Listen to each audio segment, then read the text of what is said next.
25 जून 2024 के शाम लगभग 6:30 बजे के आसपास कोई व्यक्ति पुलिस कंट्रोल रूम को फोन करके कहता है कि साहब, पेट्रोल पंप के पास जो सूखा हुआ नाला है वहां से बहुत तेजी से दुर्गंध आ रही है। यहां से निकलना बहुत मुश्किल हो रहा है। पुलिस को जैसी सूचना मिलती है, पुलिस मौके पर पहुंच जाती है और पहुंचने के बाद तलाश करना शुरू कर देती है कि आखिरकार दुर्गंध कहां से आ रही है। तब वहां पुलिस को 2 लाशें मिलती है। एक लाश जिसकी उम्र लगभग 20 या 22 साल के आसपास बताई जा रही थी और दूसरी की जो उम्र थी लगभग 6 या 7 महीने के आसपास थी। एक बालिका थी और एक बच्ची थी जो नवजात थी। नमस्कार दोस्तों, Anil mystery horror YouTube channel में आपका दिल से स्वागत है। यह सच्ची घटनाएं। उत्तराखंड प्रदेश का एक शहर है देहरादून, उसी का ही एक जगह है पटेल नगर। पटेल नगर बड़ोवाला इलाके के पास जो शिमला बाईपास होती है, वहां पर पेट्रोल पंप के पास सूखे नाले में यह लाशें मिलती हैं। पुलिस ने इन दोनों शवों को कब्जे में लिया और पोस्टमार्टम के लिए भेजा। पोस्टमार्टम की रिपोर्ट से यह पता चलता है कि उनकी गला घोंटकर हत्या की गई थी और इससे साफ अंदाजा लगाता है कि इन दोनों का मां और बेटी का रिश्ता है। शायद परिवार वालों को इनके जो बच्चा जिस तरह से पैदा हुआ है, शायद यह किसी ऐतराज रहा होगा। अब पुलिस इस घटना की तलाश करना जुड़ जाती है।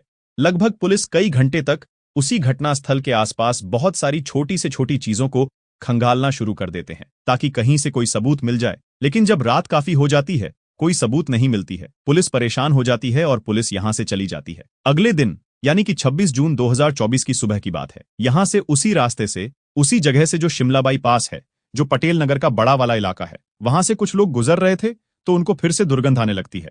जब दुर्गंध आती थी तो लोग परेशान हो रहे थे, तो फिर से पुलिस कंट्रोल रूम को फोन करते हैं और कहते हैं कि साहब देखो, फिर क्यों यहां से बहुत ज्यादा दुर्गंध आ रही है, समझ नहीं आ रहा है।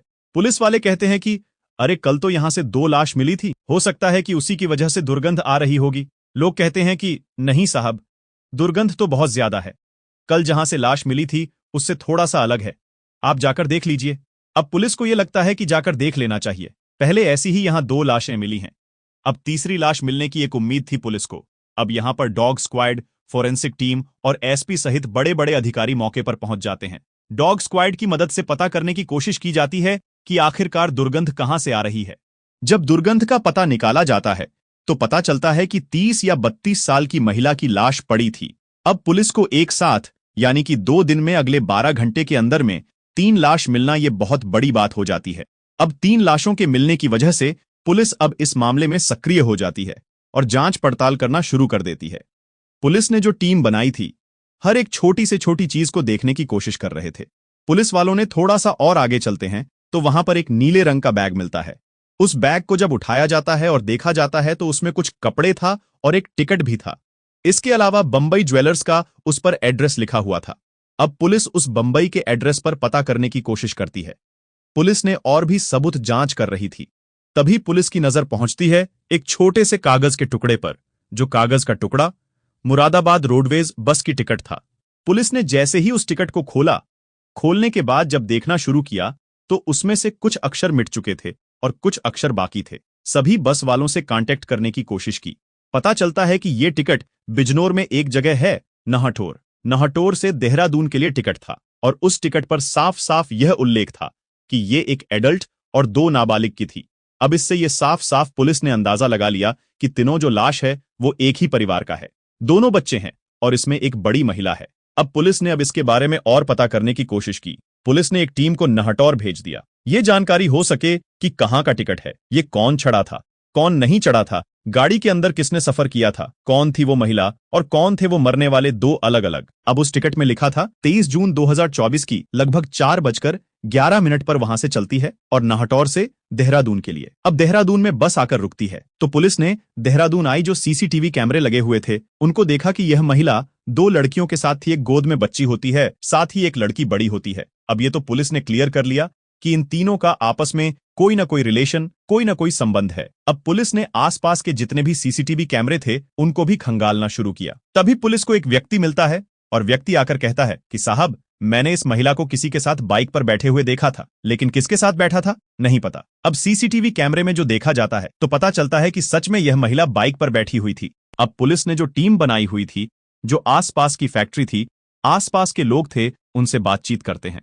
पास में एक गद्दा फैक्ट्री था, उसी फैक्ट्री में 11 कर्मचारी काम करते थे। 11 कर्मचारियों के जो नाम, एड्रेस वगैरह थे, जब ये मांगे गए तो पता चलता है कि उसमें 11 कर्मचारियों में से एक कर्मचारी ऐसा था जिसका जो एड्रेस होता है वो उत्तर प्रदेश के जिला बिजनौर के नहटौर का एक गांव फरीदपुर का था। पुलिस ने उस व्यक्ति को तुरंत अपनी हिरासत में लिया, उससे पूछताछ करना शुरू कर दिया। दरअसल उसका नाम हसन होता है और जिसकी उम्र लगभग 35 साल के आसपास होती है। वो शादीशुदा व्यक्ति होता है और उससे पूछा जाता है तो वो अलग अलग टाइम में अलग अलग कहानियां सुनाना शुरू कर देता है। पुलिस को इसकी कहानियों पर यकीन नहीं हो रहा था। अब पुलिस ने उससे पूछताछ की तो उसने कहा कि तुम्हारा इस हत्या कारण से क्या रिलेशन है, ये सही सही बता दो, नहीं तो फिर पुलिस अपने तरीके से बातचीत करेगी।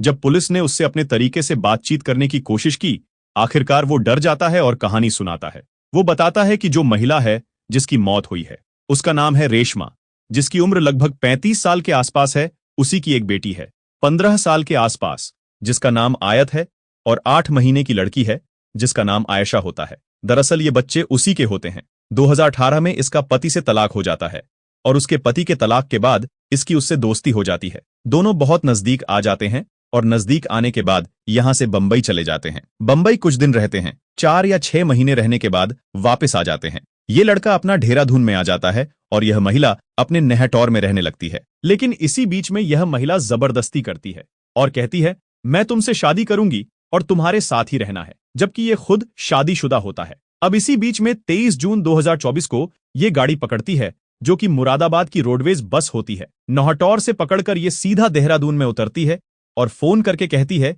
कि हसन मैं यहां पर देहरादून आ गई हूं। हसन को लग नहीं रहा था कि अचानक से कैसे आ सकती है। जब उसके पास जाता है तो उसे अपनी बाइक पर बैठाता है।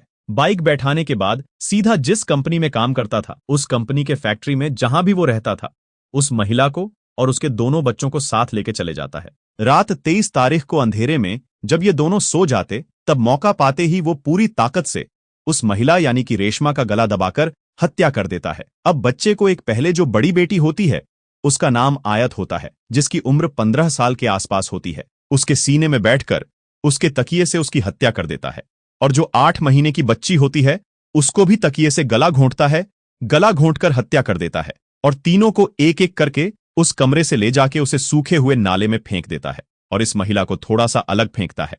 पुलिस उससे पूछती है कि तुमने मारा क्यों? वो कहता है कि साहब शादी के लिए बहुत दबाव बना रही थी, मैं अपने बच्चों का ख्याल रखूं या फिर इसका ख्याल रखूं। इतनी तनख्वाह मेरी थी नहीं, मैंने ये गलत फैसला ले लिया।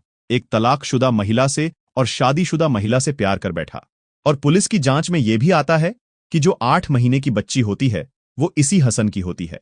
हालांकि पुलिस अभी इस मामले की जांच पड़ताल कर रही है। उस लड़की का डीएनए सैंपल भेजा गया है। डीएनए सैंपल आने के बाद पता चल जाएगा कि लड़की इसी की है या किसी और की लड़की है। लेकिन जो उस महिला का पति से तलाक होता है वो साल 2018 में होता है और जो लड़की उसकी गोद में थी उसकी उम्र लगभग 8 महीने के आसपास होती है। पुलिस ने 24 से 36 घंटे के अंदर ही इस घटनाक्रम का खुलासा किया, लेकिन जब निकल के सामने आता है तो इसमें 3 जिंदगी हमेशा के लिए खत्म हो जाती है। हसन को पुलिस ने अपराधी मानती है और सजा देती है। और जब इस घटनाक्रम का खुलासा हुआ था तो लोगों को यकीन नहीं हो रहा था कि इतनी जल्दी इतना खतरनाक मर्डर केस आखिरकार कैसे खुल सकता है। उस जिले के जो एसपी होते हैं अजय कुमार, उनकी मेहनत की वजह से इस घटनाक्रम का खुलासा हो जाता है और पुलिस की तारीफ चारों तरफ होने लगती है।